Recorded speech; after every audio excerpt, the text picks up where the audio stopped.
So did you hear anything I said so far? Let me just start again. Your posters are great. It shows some wonderful work. Your professional practice model is beautiful. I love the imagery and the way you're illuminating the real purpose of our work, and that is to hold the people in our care, but I would suggest also each other in order to do the sacred work that you do every day. And so what I hope to talk about with you today is why the human connection is so critical, not only to the care of patients, but ultimately to the care of ourselves and the satisfaction we get in working in intense environments every day.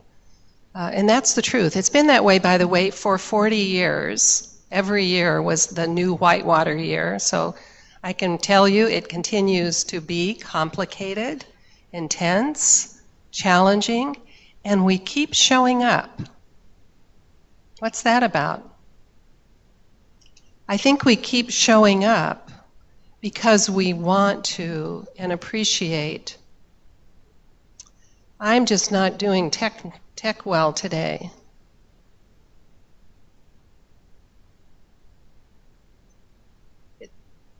Okay, I have to do that. Now I've got that and I've got my mic, we're good. That human connection and human satisfaction, or compassion satisfaction, are intricately related. Because, this is not going to go well. Could you hit the, thank you. It's all grounded in knowing to love what we do and to know that it matters really is, there can't be a more profound joy. Do you know a lot of people go to work and wonder what difference they're making in the world? And we really have it served on a platter for us. We know that every day we can touch someone's lives and we can be open to being touched by theirs in return. And that's quite a gift. Let's go to the next slide. Robin Youngson is an anesthesiologist in New Zealand, and we've met online. I mean, in the most professional sense of the word. He's, it was a, that didn't sound right as I said that. But he has an organization called Hearts and Healthcare in New Zealand, and he's an anesthesiologist, and he's going around the world talking about how critical compassion is to patient care.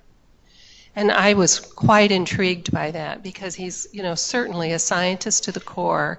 And I'm going to share a little more of his work as we go on, but he really links the science of compassion to health and healing in a great way. But he said compassion is the calling that brought us into the healing professions. That it was about knowing suffering and wanting to do something about it. That we knew that we would be walking into the lives of people who were suffering, experiencing pain, and we did it anyway. Henri Nouwen has a beautiful quote that says the same thing. Anyone who enters the pain of a stranger is a truly remarkable person.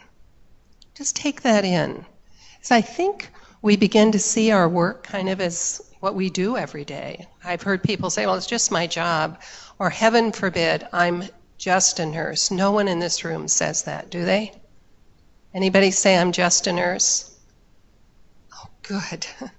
Because there's nothing justa about it. It's truly remarkable work, and work that touches the lives of patients in ways that are profound and everlasting. So what's your impression of these student nurses there? Or they're really about to be graduate nurses. Does that feel familiar to you? I came across this picture, and I will confess I'm the one in the front.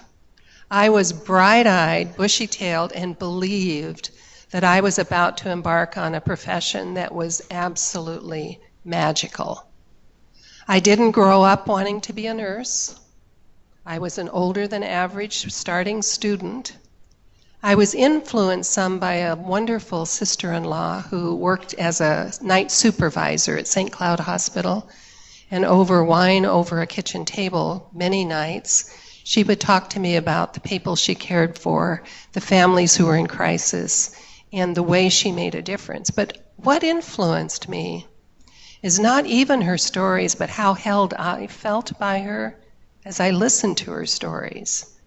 And I could see that she brought the gift of herself, her presence, to the care of these people she was telling me about. And I thought, I think I'd like to try that. So at the age of 22, I enrolled in a community college in Central Texas and began a journey that absolutely catapulted my life into something I could never have understood. It wasn't easy. I was married, I had a child, my husband was in Vietnam and back, and I had to change schools, and I won't go through the whole story, but it took me a while to get there. But I've never regretted it. I've never stopped loving the magic and the practice, and I think it's really informed the way I've approached my work as a whole. I did look a little younger there, but other than that, the energy is the same.